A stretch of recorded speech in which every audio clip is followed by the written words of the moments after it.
The Denver Broncos begin their 2025 season by escaping the Tennessee Titans at home with an 8-point win. I know it says 8, but I still will use the word escaping. That game was psychotic. And if you watch that game, you already know why I would call it psychotic. Let me just start with the best news, all right? It's a week 1 win. This is a game that the Denver Broncos had to win. All right, if the Broncos want to get to the places that Sean Payton's talking about going, all right, you have to beat Tennessee at home. It was arguably the most winnable home game on the schedule. It did not feel like it at times, all right? But the most important thing is Broncos are 1-0, lots of work to be done. Before we continue, let me just say, if you're watching me on Twitter, X, I appreciate you. Please consider following my content on YouTube at Denver Day to Day. That's Denver Day to Day. All right, you got the win, but holy smokes. Let's start with the most positive stuff.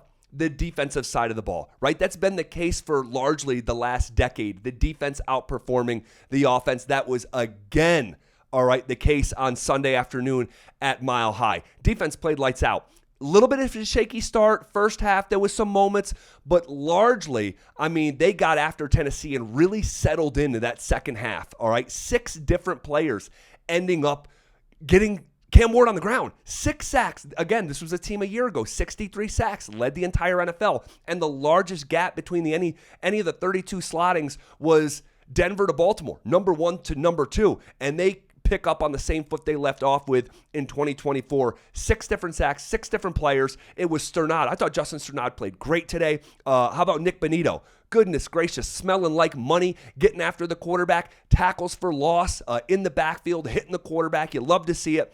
Jonah Ellis, how big was his sack in the second half? Right? Situational importance of that sack. It was massive. Jonathan Cooper, Zach Allen, and how about J-Mac, Jaquan McMillan finishing it off. You absolutely love to see it. Vance Joseph's got a lot going for him on his side of the football, and it was the defense, all right? Not to say that nothing good at all happened with the offense, but it was the defense, the foundational reason why Denver was able to escape week 1 with a win.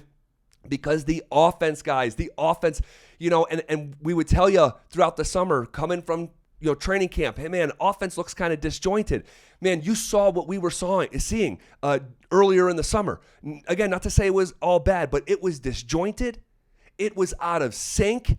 It looked like, week 1. But even worse than we could have expected, considering that this was the same OC, head coach, offensive line, number 1 receiver, same quarterback. And, man, it just looked like it was Bo's rookie year again. I mean, Bo was just off, all right? The mechanics were off. He was off target, inaccurate with the football. I mean, he had a collection of turnovers today. He could have walked away with 5-6 turnovers. I mean, where he was putting the ball in harm's way, it was hard to watch for a lot of the afternoon. He connects with Cortland Sutton on that touchdown near the end of the first half. So you love to see that. That was really the high moment. But there was a reluctance to use his legs on the ground, I thought, for huge chunks of that football game. And it just wasn't Bo's best day, but by any means, leaving his feet to pass. Again, it was just Bo's got a long way to go, all right? And we have to keep in mind that that was his 19th NFL game, all right? And while Sean has put this pressure on him, a top 4, top 5, quarterback in the next 2 years, Bo still has a long way to go, all right? And he has not arrived yet, and no one has crowned Bo Nix. He's still got to go out and earn it, just like everybody else who's ever been in that position. But yeah, he's got a long way to go. Running the football.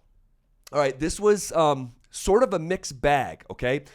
If you watched the game on a down-to-down basis, the run game was infuriating at points, and then other more singular points, kind of euphoric, all right? I'll start with Sean's reluctance to run the ball at the start of the game. The very first series of week 1, 8 passes, 1 run.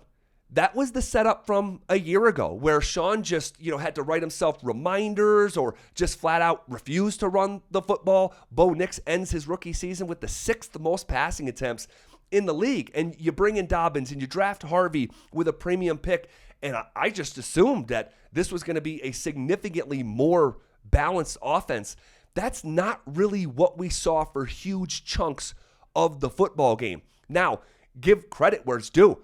RJ Harvey, after we watched the 3 top running backs for the Denver Broncos a year ago fail to record a single rush of 22 yards, which should be impossible, all right, but we watched it.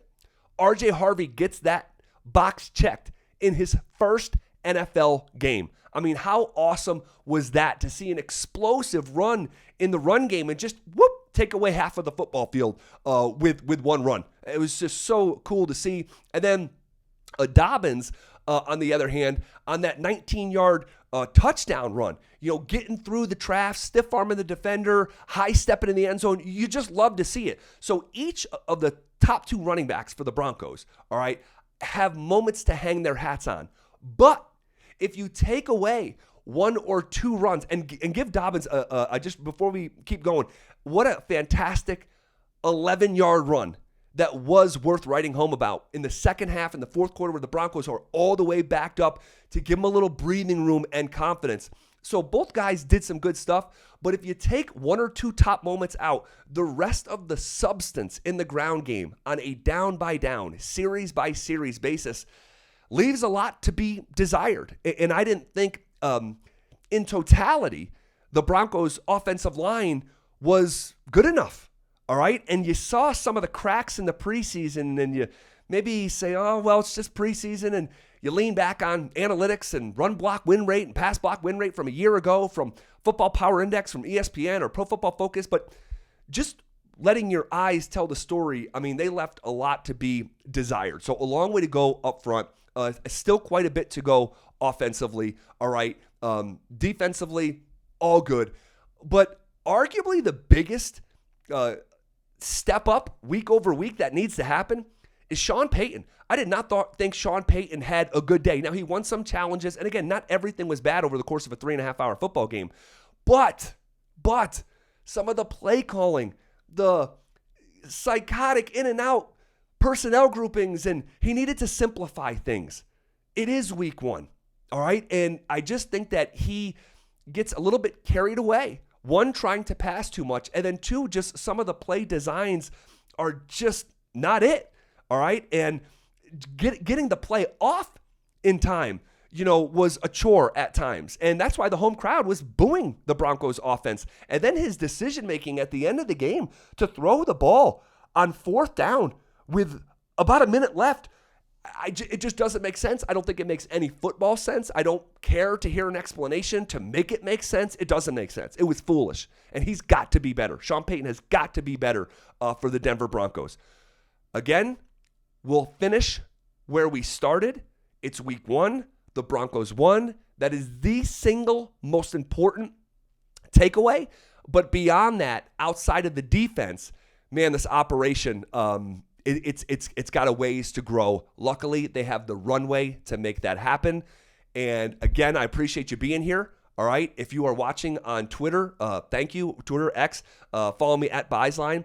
Again, I would beg for you to subscribe to my YouTube channel. All right. Denver Day to Day. Denver Day to Day. Would love for you to follow my content along there. I'll be posting nearly every single day. All right. Again, thank you for being here. Broncos are 1-0, and you will hear from me more tomorrow.